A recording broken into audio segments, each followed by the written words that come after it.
essência de quem eu sou começa com a minha família, né? Eu nasci, meu pai já era deputado federal, eu morei em Brasília até mais ou menos uns 8 anos de idade. Uma curiosidade que a gente sempre brinca, meu pai e minha mãe já tinham 3 filhos. Minha mãe já tinha sofrido alguns abortos e o médico falou que para a saúde dela era melhor ela fazer uma laqueadura, né? Porque ela podia morrer e tudo mais se tivesse outra gravidez. Eu sou filha de uma laqueadura.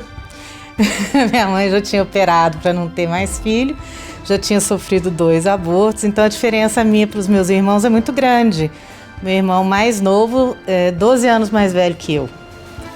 E isso tudo, essa minha família, essa união familiar e toda essa história é a base de quem eu sou.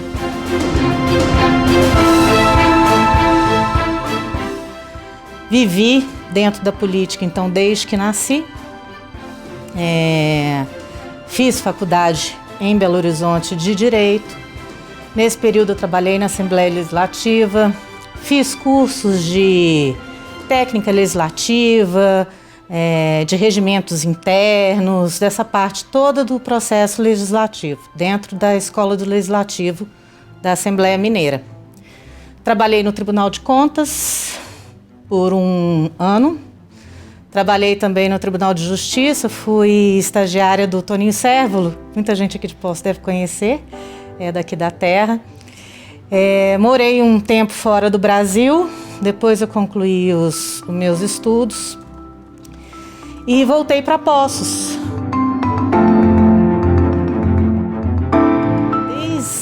Desde muito pequena, assim, eu me fascinava os bastidores das campanhas, os comícios. Então, assim, quando meu pai perdeu a eleição e a gente voltou para Poços, foi um momento muito marcante na minha vida, né? Foi uma mudança completa.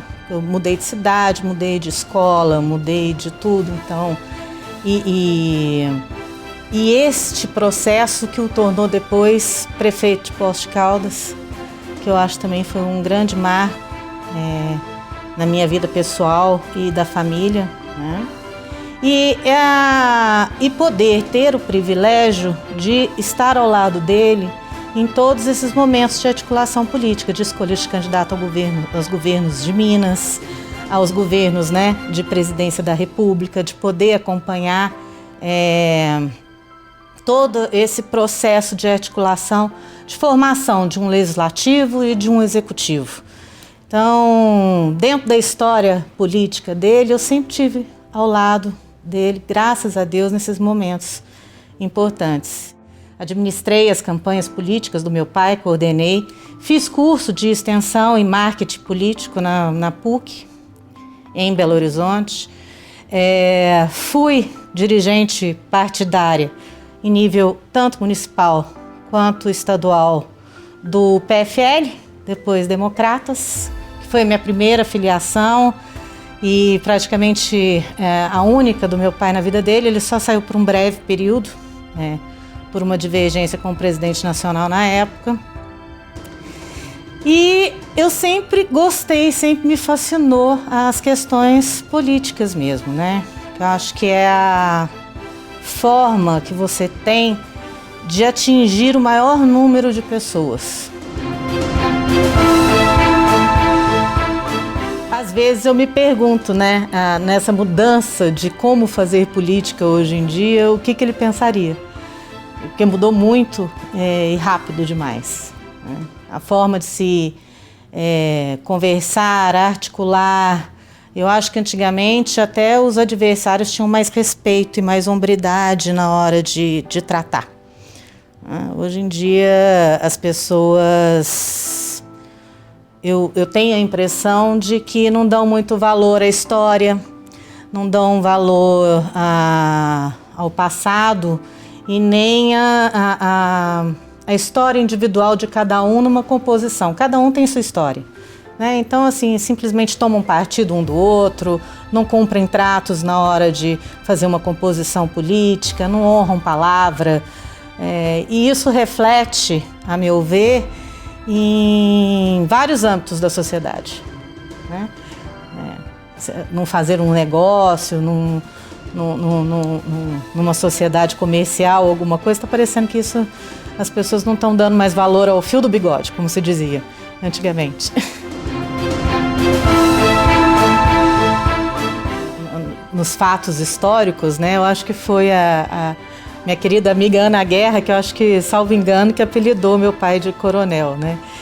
E no frigir dos ovos, assim, a gente nunca me magoou, e eu creio que a ele também não, dele ser chamado de coronel. É porque ele era muito forte em suas convicções.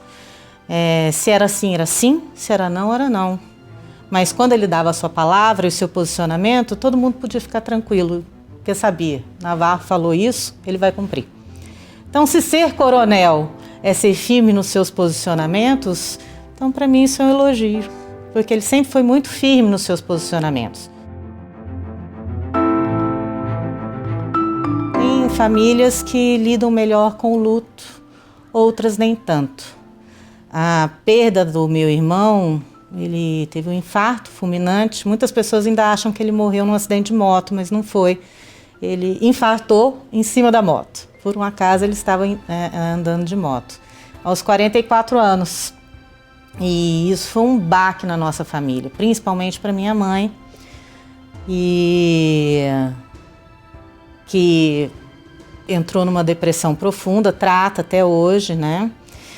E então foi muito duro transformar o luto em saudade, na questão do meu irmão, para nós da família. Mas meu pai estava lá, vivo, né? O alicerce da família. Então ele foi o esteio para que a família se reestruturasse após a morte do meu irmão. Deixou 2 filhos, que são lindos, maravilhosos, né? Estão aí trabalhando, me dão um orgulho danado. E com a morte do meu pai, que foi completamente inesperada, porque quando diagnosticou o câncer, ele tinha tido um câncer de intestino, se curou, não tinha vestígio, não tinha nada, e quando voltou já a notícia é que ele perfeito, não tinha nada, tinha um pouquinho de azia, né? Inclusive nós fomos, viajamos e tudo mais, e foi nos dado 3 meses de vida, de repente. Então, para mim foi incrivelmente difícil e desafiador me sustentar na dor, me sustentar no luto, para que eu pudesse dar o apoio que a minha família precisava, que foi o que meu pai fez quando meu irmão morreu. Minha família precisava de mim. Então, eu tive que tirar forças da onde eu não sei e transformei a minha vida, né? Voltei a morar com a minha mãe, estou com ela, assumi a posição de tomar a conta dos negócios da família e acho que eu estou conseguindo fazer, porque ela está bem e cada vez que eu vejo ela sorrindo e sobrevivendo, me dá a certeza de que eu estou fazendo o melhor que eu posso. Eu acompanhava meu pai em tudo, né? As questões políticas, administrativas e tudo mais, eu sempre estava do lado do meu pai. Com o falecimento dele, ele era o estruturador da família, né? Com o falecimento dele, eu tive que, entre aspas, assumir um papel que era dele. E a minha mãe ficou muito dependente neste processo. E ela teve um problema seríssimo o ano passado, né? Que foi uma dissecção de aorta, que ela entrou para a cirurgia com menos de 90% de chance de vida.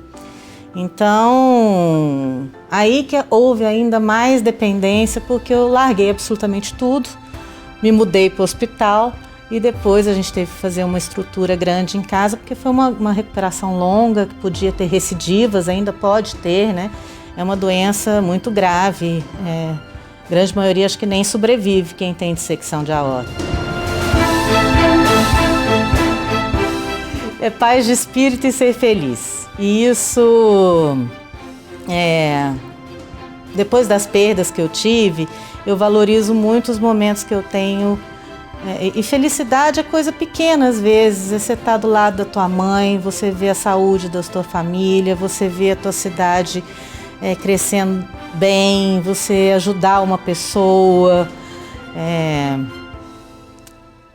Questões de saúde, questões emocionais. Eu quero é ser feliz. Eu acho que pessoas felizes conseguem transformar o seu entorno e tornar as outras pessoas felizes também. E dizem que pessoa feliz não enche o saco, né? Então, eu quero é ser feliz, viu? E se eu puder, quem olha na minha rede social tem a frase lá que eu falo assim, que eu sou uma entusiasta da vida e que sempre na esperança de transformar positivamente a sociedade onde eu vivo. E a gente pode fazer isso todo dia. Não precisa ocupar grandes cargos, não precisa fazer grandes coisas. Pequenas ações todos os dias, nos tornando pessoas melhores, a gente transforma a nossa sociedade. Então eu quero ser feliz e continuar com esse pensamento. Quem não tem dores? Quem não tem problema? A gente brinca hoje em dia que a vida publicável nas redes sociais não é a vida que a gente leva. Todos nós temos problemas e a gente não pode deixar nos abater e achar que viver não vale a pena. Então eu acho assim, eu falo para minha mãe, falo para todos da minha família e falo para todos que estão assistindo que vale a pena lutar sempre e viver e ajudar o próximo e nos ajudar para conseguir carregar os fardos que a vida nos dá.